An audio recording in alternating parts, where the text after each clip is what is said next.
सर्वप्रथम सर्वांना माझा नमस्कार.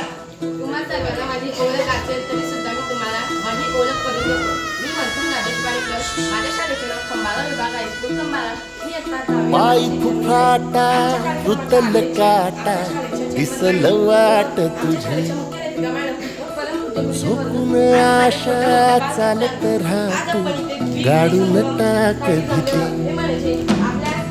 पायी फुफाटा रुतल काटा दिसल वाट तुझी झोपून आशा चालत राहतो गाडून टाक भीती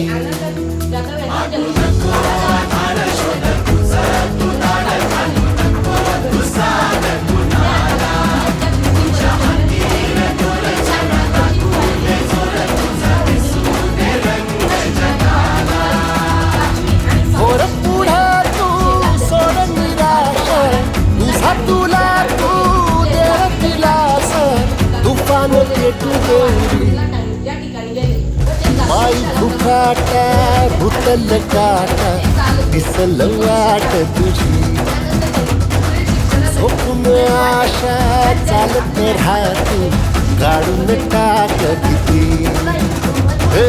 पायी फुफाटा रुतल काटा दिसल वाट तुझी झोपून आशा चालत राहतो गाडून टाक भीती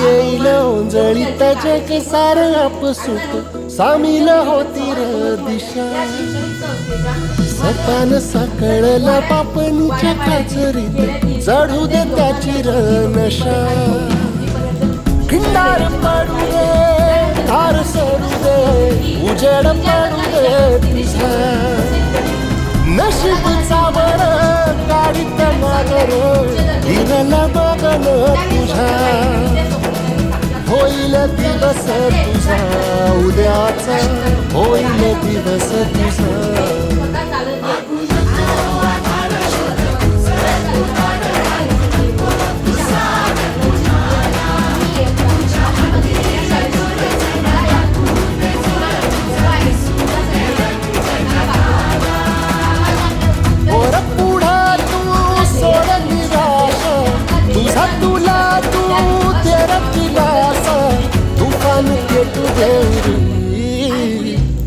पायी फुफाटा रुतल काटा दिसल वाट तुझी झोपून आशा चालत राहतो गाडून टाक भीती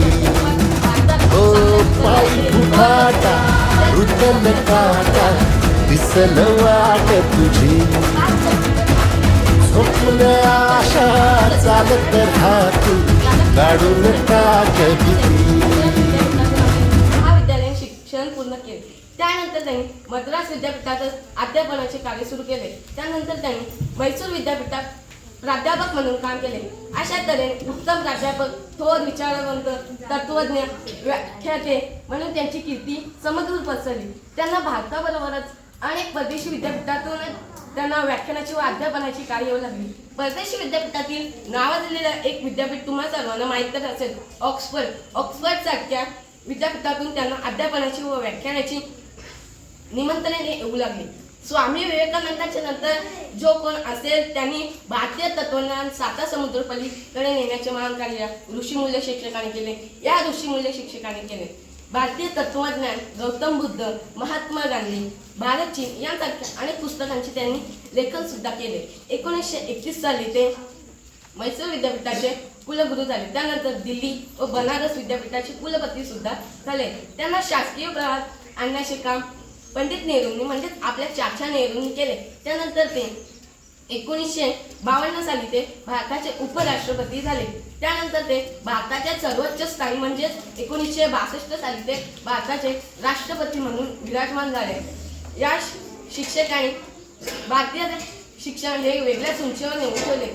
ते एवढे मोठे झाले तरी त्यांनी आपल्या गुरुला ते विसरले नाही. ते कार्यक्रमात होते त्यावेळेस त्यांना त्यांचे गुरु दिसले. ते स्वतः तिथून धावत गेले आणि त्यांनी साष्टांग नमस्कार केला. त्यावेळी त्यांच्या गुरुला किती आनंद वाटला असेल, किती प्रसन्न झाले असतील. त्यांची अशी इच्छा होती की माझा जन्मदिवस हा शिक्षक दिन म्हणून साजरा केला पाहिजे. त्यांची इच्छा म्हणून शिक्षक दिन साजरा केला जातो. आणि आज आपण सर्वजण इथे जमला शिक्षक दिनानिमित्त. त्यामुळे मी आपल्या सर्वांचा विनम्र अभिवादन करतो आणि पद्मश्री अण्णासाहेब जाधव आणि भारताचे माजी राष्ट्रपती डॉक्टर सर्वपल्ली राधाकृष्णन यांचे सुद्धा विनम्र अभिवादन करतो. जाता जाता एवढेच म्हणतो की शायद अटल जी ने ये कहा था कि भारत कोई भूमि का टुकड़ा नहीं है, कि भारत कोई भूमि का टुकड़ा नहीं है, जीता जागता राष्ट्रपुरुष है, ये जीता जागता राष्ट्रपुरुष है. मरेंगे तो इस भारत देश के लिए, जिएंगे तो इस भारत देश के लिए. यहाँ का हर कण कंकर हमारे लिए शंकर है, यहाँ की हर बूंद हमारे लिए गंगा है.